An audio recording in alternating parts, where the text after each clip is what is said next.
but the things that actually matter, they got. Ladies and gentlemen, I'm so excited. This is the 2014 Aston Martin V8 Vantage, the James Bond mobile, in this gorgeous, gorgeous lightning silver. This lighting is not doing it justice, but as you can hopefully see from the B-roll, it really changes colors. Really amazing silver. This car has like 5 different silvers when you could buy it brand new. And I gotta say, I mean, timeless design, still looks so good 10 years later. All these little details are just perfect. Only modification is Vortex AP exhaust and a tune. 4.7 liter naturally aspirated V8, pushing out 420 horsepower, 346 pound-feet of torque, but because of the tune, it's apparently putting around 400 to the wheels, is what they claim. A lot of little quirks with the car. So, by the way, I love how the door, it angles up when you open it, so you don't ever hit the curb or anything. Nice touch. The little hand built right here. Now, getting into the interior, you have your key, and they call this the ECU, the emotional control unit, which is hilarious. So you push this all the way in. Oh, and she comes to life. Oh my god, I love this car so much. I drove it yesterday for the first time and I was really impressed. A lot of these little quirks. One thing I want to show you here is the handbrake. So this is actually engaged. Now to release it, you pull up, press the button, and now it's released. So because the handbrake is here and they don't want to block you with it being up, that's why they have this strange mechanism there. 6-speed manual, you can also get it with a 7-speed automatic. Owner chose right, getting the 6-speed manual. And a few quirks here and there. So the actual positioning when you're using the gear shift, you have to push your arm really far back. It's kind of like the manual Supra, the A91. We're going to put sport mode on by pressing this button right here. We can put traction on the middle mode, not completely off. Holding that button until boom. DSC track mode selected. Hit read over there to make that disappear. I love these gauges, especially at night. You can see the lighting comes from the top externally and it highlights the contours and the textures and the metal, and it's so classy. Some people don't like that, you know, the tach is going the reverse direction, but it's for symmetry, and you also have these screens in the middle. I love this car. I love the interior, I love the sound, I love the engine, I love a lot of things about it. We're weighing in around 3,600 pounds, double wishbone in all 4 corners, and hydraulic steering with rack and pinion. And I was really surprised yesterday when I was driving it because the steering is so communicative, it's so crisp. I mean, even these tiny inputs are translating to the front. It's not darty, it's just really well dialed in steering. Transmission has these nice tight short throws without being overly notchy. God, that engine sound when you downshift rev match. I'm really enamored by this car. Actually, yesterday I was asking the owner and talking to some buddies about, I mean, should I get one of these? This car is that compelling to me. It's such a great GT. Even, you know, it handles quite well. The V8, it's lighter than the V12, and it's a front engine, but it's midship. So the engine is really far back. And it helps with the weight distribution and the polar moment of inertia. So you can actually turn in, you have a sharper front end essentially. And these can be had for a ridiculous bargain, but the issue is the reliability. Fenton's son from the Zygon YouTube channel, big shout out to him. He said he knows an owner in California that has one and it's constantly in the shop, constantly having issues.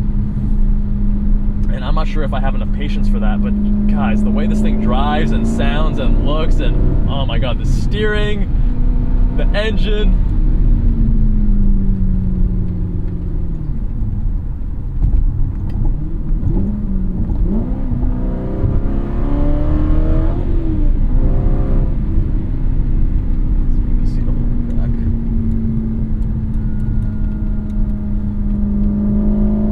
Now, one annoying thing is the transmission tunnel is massive, so you have no space for the throttle pedal. It's super skinny, and that makes heel towing quite a challenge. Now, in the UK, of course, where this is built and designed, they drive on the wrong side of the road, and therefore, it's not a big deal for them. because that transmission tunnel is by the clutch. But heel towing here is very hard, so you kind of need to use the side-to-side technique, which always sketches me out because I'm always afraid my foot is going to slide off the brake pedal. So I'm going to try doing my way of heel towing. Let's see what happens.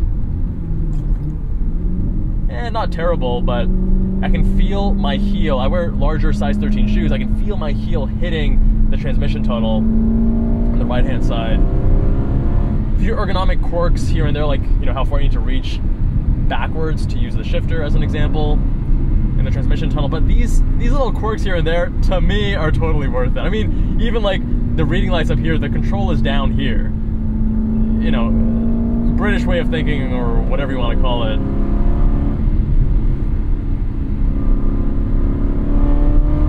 But the things that actually matter, they got right.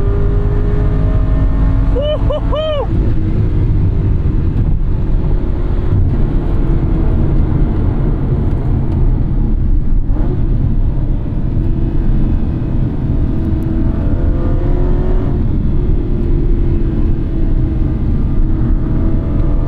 Beautiful, immediate throttle response, and in sport mode, it actually helps to be a little bit more responsive, not really at throttle tip-in, but more once you hit, you know, mid-throttle.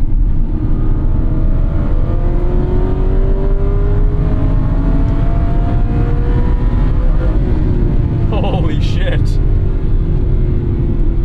7,500 RPM redline, naturally aspirated V8. It just feels like a peak GT car. You have this beautiful, glorious engine, the sound, the character, the way that it builds with power and crescendos and the sound as you get close to redline.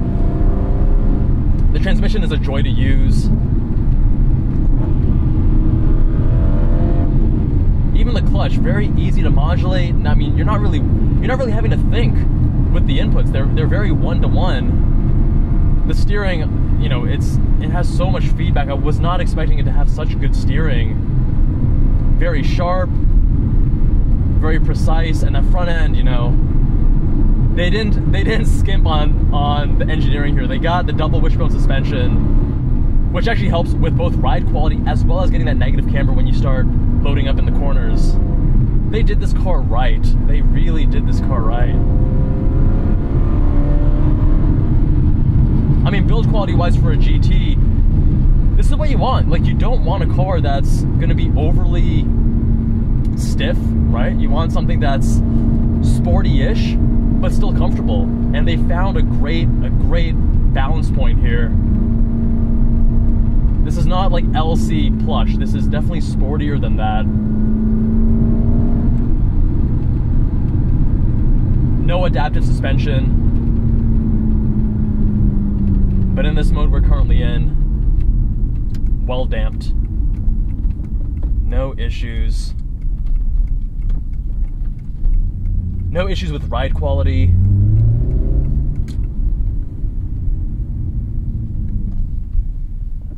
I really adore this car. Really adore it.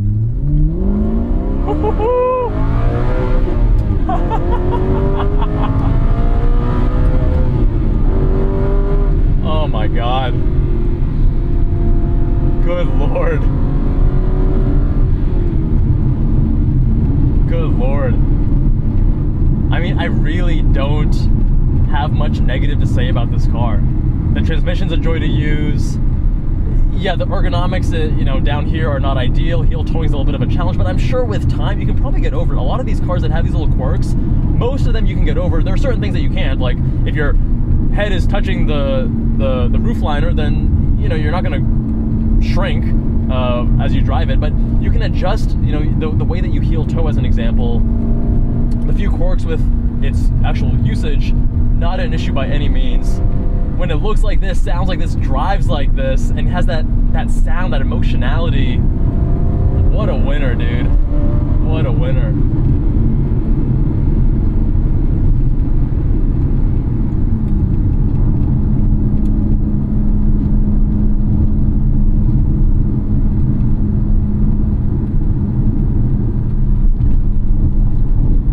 I guess the reason I love it so much is that it's exactly what I would want in an Aston. It's classy. Even the little details, like just the gauge at night, how the light illuminates it. It's just so classy. The materials, the design of the steering, even the steering wheel is so classy. I mean, look at this.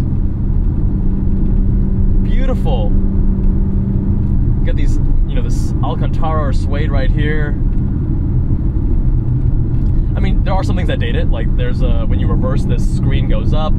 Super low resolution, super pixelated rear view cam. But I mean, who cares? And yeah, it's piano black, but I think it's far enough away from the regular touch points that, you know, this car is 10 years old. It has 12,000 miles, and the piano black looks totally fine and pristine here. It's really, piano black is horrible when you use it in places that get a lot of traffic with your hands and food and griminess. Then it looks nasty and all scratched up. But here, it's fine, man. Oh God, I adore this car. I think the suspension for some people might be a little bit on the harsher side. I think for me, based on my proclivities, my tendency, I think it's really well dialed in. I actually like it a little bit more stiff and sporty. Some people might have a problem with that. Also the tack, you know, it going the reverse direction, it takes some time to get used to, but you get used to it. Driving it yesterday and today, I'm already getting used to it.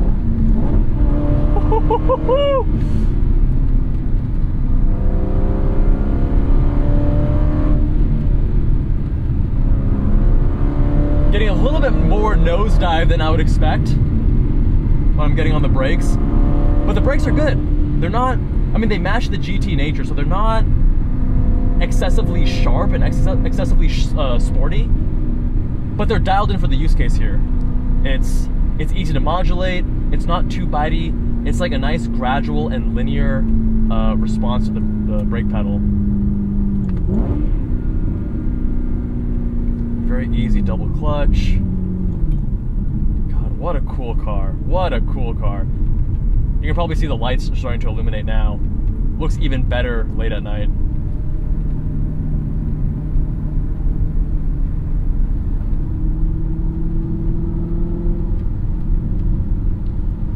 This car really speaks to me. And I think when a car speaks to you, it's not just one factor, it's the culmination of all the little things coming together. I think Aston has done a great job here. And I'm probably gonna start looking into the ownership experience, because if the reliability is as bad as I fear it is, then yeah, you know, I'm probably not gonna think it's worth it. But if there's some wiggle room, maybe it's not as bad as people say, maybe I can convince myself that, you know, for the price, these things are stupid good value. The owner was telling me that you can get cheaper examples for around 40K.